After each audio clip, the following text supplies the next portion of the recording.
I spent the last month recreating Cut the Rope, but in 3D.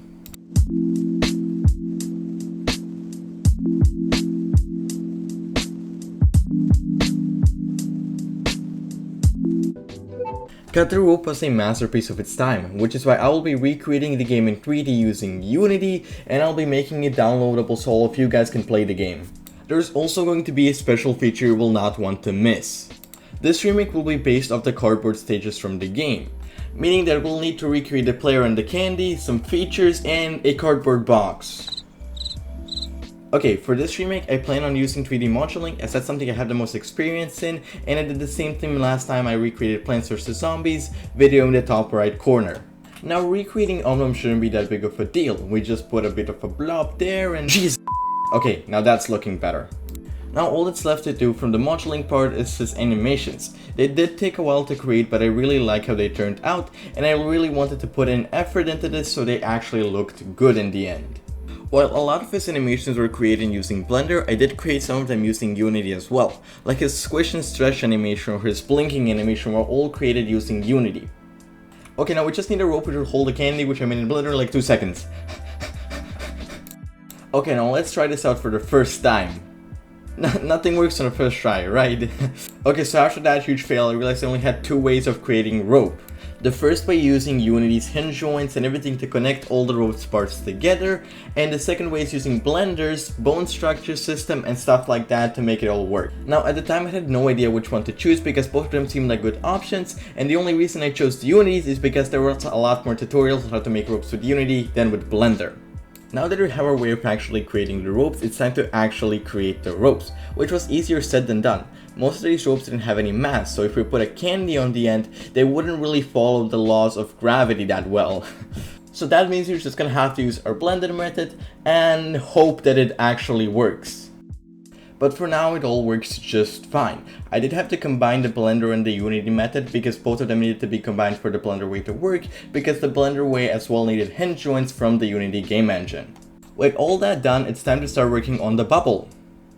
The bubble stands still until it touches the candy, after which it goes upwards, which is similar to reversing the gravity. Now that's not a feature in Unity 3D, so I just end up adding an upwards force for the same effect. Okay, so let's try this out for the first time, and okay, now let's try that again, and it works this time, yes! The next thing I will create is this rope creating bubble, which creates a rope from the center to the candy's position. This would be easy in 2D because you would just draw a line in between 2 positions, but it is a bit more difficult in 3D due to the whole 3D view and stuff. Well, actually not, it mostly comes down to the way I programmed my ropes to work in the first place. See, within the editor I can easily just create a rope, open up the candy, and plug the rope into the hinge joint, but this is unavailable during runtime. I need to somehow get the candy's hinge joint and the rope's rigid body, which I did have to code a lot for, but it did end up saving me a lot of time in the future. Another really dumb issue I had and struggled for a while with the rope creators is how to determine the rope's length, because it's not always the same, right? Well, no, the radius of a circle is always the same, which would have been good to know in the past, but it does end up saving me a bit of time in the future.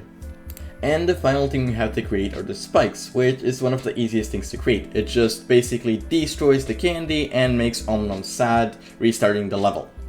The only thing left to do now is build the levels. But before I start building the levels, there's another feature I want to add to this remake. A level editor.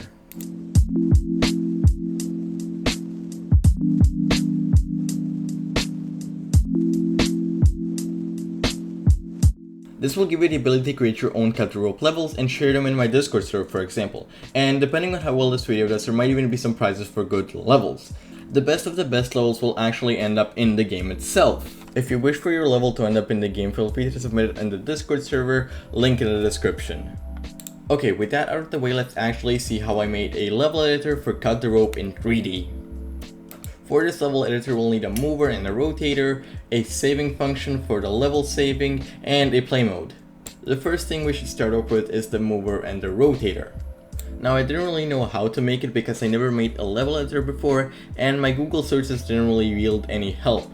So I had to figure out something myself. What I ended up coming with is a pretty simple system. After you press on one of the axes, it creates a plane behind it which you can then move the mover around on. This ends up working in the all three directions, though I did have some trouble with the Z direction, but I figured that out in the end. The rotator works on a pretty simple basis. It has only 2 dimensions, but you can get the third one by mixing the 2 of them. It basically just checks where your mouse is and then applies the rotation to the so said object.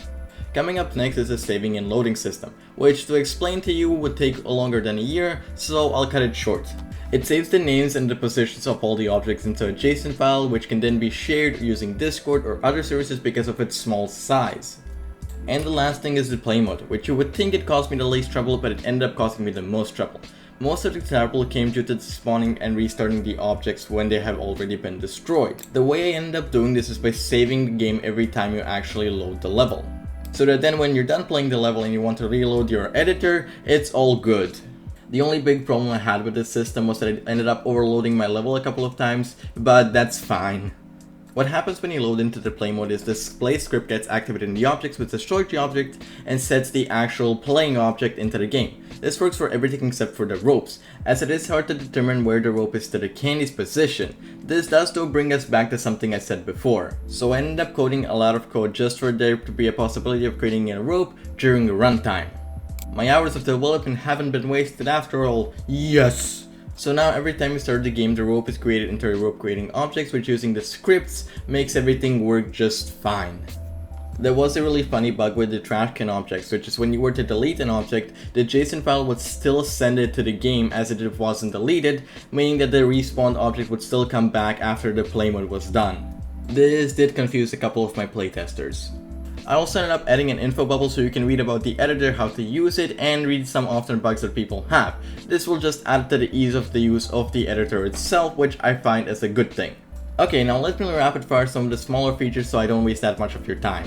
There is a trash can that deletes objects, a level namer, the 10 levels I created for the game, which I won't spoil any of them, a level star checker so you know how many stars you collected during the level, a save function for your progression through the game, a title screen with this really cool title I'm really proud of creating, a undo button, a way to loosen the game, and overall a bunch more things.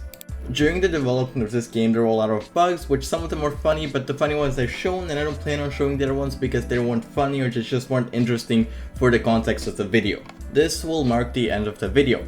Go and play the game, make some cool levels, and I hope you make it in the top 10. See you next time. Hey, you made it to the end of the video. Guess that means you enjoyed it enough to stick around until the end, or just left it running in the background. Feel free to like and subscribe and also comment. Tell me what I can improve on, how I can make these videos better for you.